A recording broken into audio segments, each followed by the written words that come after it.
आस्था का महापर्व छठ यूपी बिहार समेत देश के कई राज्यों में मनाया जाता है।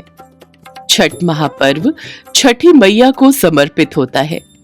छठ पूजा महिलाएं और पुरुष दोनों करते हैं। आज हम आपको बताएंगे छठ महापर्व से जुड़ी वो सभी बातें जो आपके लिए बेहद खास हैं। साथ ही छठ व्रत का महत्व, इसके नियम और छठ पर्व से जुड़ी पौराणिक कथाओं के बारे में भी आपको बताएंगे। छठ पर्व की शुरुआत कार्तिक मास की शुक्ल पक्ष की षष्ठी तिथि से होती है। इस पर्व के दौरान सूर्य देव और छठी मैया की पूजा अर्चना की जाती है। छठ का व्रत महिलाएं अपनी संतान की सलामती और उज्जवल भविष्य के लिए करती हैं। छठ पर्व के पहले दिन नहाय खाए मनाया जाता है। छठ मनाने वाले लोगों में इस दिन का विशेष महत्व है। सूर्योपासना का महापर्व छठ 17 नवंबर को नहाय खाए के साथ शुरू हुआ और 20 नवंबर को उगते सूर्य को अर्घ्य देने के साथ समाप्त होगा। नहाय खाए के दूसरे दिन खरना होता है, जिसमें खरना का प्रसाद बनाने की परंपरा है, जबकि इसके अगले 2 दिनों तक भगवान भास्कर को अर्घ्य दिया जाएगा और आखिरी दिन व्रती पारण करेंगे। इसके साथ ही छठ का महापर्व समाप्त हो जाएगा। 4 दिनों तक चलने वाले छठ महापर्व की अपनी एक अलग महानता है और व्रत के सभी अलग अलग दिनों का महत्व काफी खास है। छठ का व्रत 36 घंटों तक निर्जल रखा जाता है, जो काफी कठिन होता है। सबसे पहले जानते हैं छठ पूजा के पहले दिन नहाय खाए का क्या महत्व होता है और इसके नियम क्या है।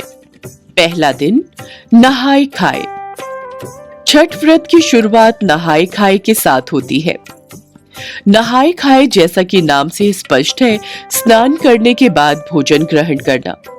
कार्तिक शुक्ल पक्ष चतुर्थी तिथि को छठ पर्व के पहले दिन नहाय खाए किया जाता है, जिसमें छठ व्रतियां किसी भी नदी, तालाब या अन्य किसी भी जलाशय में स्नान कर इसकी शुरुआत करती हैं।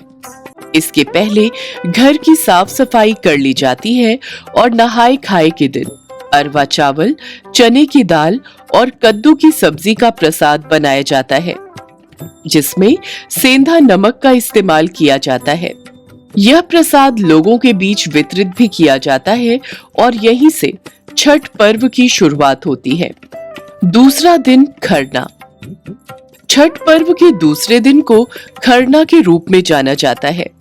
हालांकि इसी दिन से छठ व्रती का 36 घंटे का निर्जला उपवास शुरू हो जाता है। पहले सुबह से ही व्रती अन्न जल त्याग कर भगवान भास्कर की आराधना करने लगते हैं। शाम के वक्त अरवा चावल, दूध, गुड़, खीर इत्यादि का प्रसाद बनता है और भगवान भास्कर को चढ़ाने के बाद व्रती अल्प प्रसाद ग्रहण करती हैं। इस दिन निर्जला उपवास की शुरुआत हो जाती है। तीसरा दिन डूबते सूर्य को अर्घ्य। छठ पर्व का तीसरा दिन सबसे कठिन होता है। इस दिन छठ व्रतियों के निर्जला उपवास का दूसरा दिन शुरू हो जाता है और इसी दिन छठ व्रती के द्वारा पूजा के दौरान इस्तेमाल में लाया जाने वाला ठेकुआ समेत अन्य प्रसाद भी बनाया जाता है। इसी दिन शाम के वक्त लोग छठ घाट जाते हैं और डूबते हुए सूर्य को अर्घ्य अर्पित करते हैं। चौथा दिन उगते सूर्य को अर्घ्य। छठ पर्व का चौथा दिन कार्तिक मास शुक्ल पक्ष सप्तमी तिथि को होता है। इस दिन तड़के सुबह भगवान भास्कर के उदीयमान स्वरूप को अर्घ्य दिया जाता है। सुबह के वक्त भी लोग छठ घाट पहुंचते हैं और उगते हुए सूर्य को अर्घ्य अर्पित करते हैं। इसके बाद छठ व्रतियों के द्वारा पारण किया जाता है और छठ का व्रत खोल दिया जाता है। इसी के साथ छठ पर्व का समापन भी हो जाता है। छठ महापर्व की धार्मिक मान्यताएं। धार्मिक मान्यता है कि छठ पूजा करने से सुख और सौभाग्य में वृद्धि होती है। साथ ही जीवन में व्याप्त सभी प्रकार के दुख और संकट दूर हो जाते हैं। इस व्रत के पुण्य प्रताप से तेजस्वी, ओजस्वी और मेधावी पुत्र की प्राप्ति होती है। वर्तमान समय में यह पर्व देश दुनिया में धूमधाम से मनाया जाता है और आइए अब जानते हैं लोक आस्था के महापर्व छठ पूजा की पौराणिक कथा, प्रियमवद और मालिनी की कहानी। पुराणों के मुताबिक राजा प्रियमवद को कोई संतान नहीं थी। तब महर्षि कश्यप ने पुत्र प्राप्ति के लिए यज्ञ कराकर प्रियमवद की पत्नी मालिनी को यज्ञ आहुति के लिए बनाई गई खीर दी। इससे उन्हें पुत्र हुआ, लेकिन वह मृत पैदा हुआ। प्रियमवद पुत्र को लेकर शमशान गए और पुत्र वियोग में प्राण त्यागने लगे। उसी वक्त भगवान की मानस पुत्री देवसेना प्रकट हुई और उन्होंने कहा, सृष्टि की मूल प्रवृत्ति के छठे अंश से उत्पन्न होने के कारण मैं षष्ठी कहलाती हूँ। राजन, तुम मेरी पूजा करो और इसके लिए दूसरों को भी प्रेरित करो। राजा ने पुत्र इच्छा से देवी षष्ठी का व्रत किया और उन्हें पुत्र रत्न की प्राप्ति हुई। यह पूजा कार्तिक शुक्ल षष्ठी को हुई थी। भगवान राम और मां सीता ने भी किया था छठ व्रत।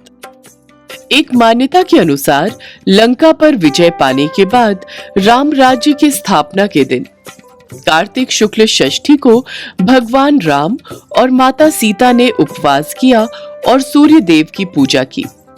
सप्तमी को सूर्योदय के वक्त फिर से अनुष्ठान कर सूर्य देव से आशीर्वाद प्राप्त किया था। यही परंपरा अब तक चली आ रही है। सूर्य पुत्र कर्ण ने भी की थी छठ पूजा। पौराणिक मान्यताओं के अनुसार छठ पर्व की शुरुआत महाभारत काल में हुई थी। सबसे पहले सूर्य पुत्र कर्ण ने सूर्य देव की पूजा शुरू की। कर्ण भगवान सूर्य के परम भक्त थे। वह प्रतिदिन घंटों कमर तक पानी में खड़े होकर सूर्य को अर्घ्य देते थे। सूर्य की कृपा से ही वह महान योद्धा बने। आज भी छठ में अर्घ्य दान की यही परंपरा प्रचलित है। द्रौपदी ने रखा व्रत, पांडवों को मिला राजपाट। छठ पर्व के बारे में एक कथा और भी है। इसके अनुसार जब पांडव अपना सारा राजपाट जुए में हार गए, तब द्रौपदी ने छठ व्रत रखा। उनकी मनोकामनाएं पूरी हुई और पांडवों को राजपाट वापस मिल गया। लोक परंपरा के अनुसार सूर्य देव और छठी मैया का संबंध भाई बहन का है। इसलिए छठ के मौके पर सूर्य की आराधना फलदायी मानी गई है। अगर आपको भी हमारा ये वीडियो पसंद आया हो तो इसे लाइक, शेयर और चैनल को सब्सक्राइब जरूर करें।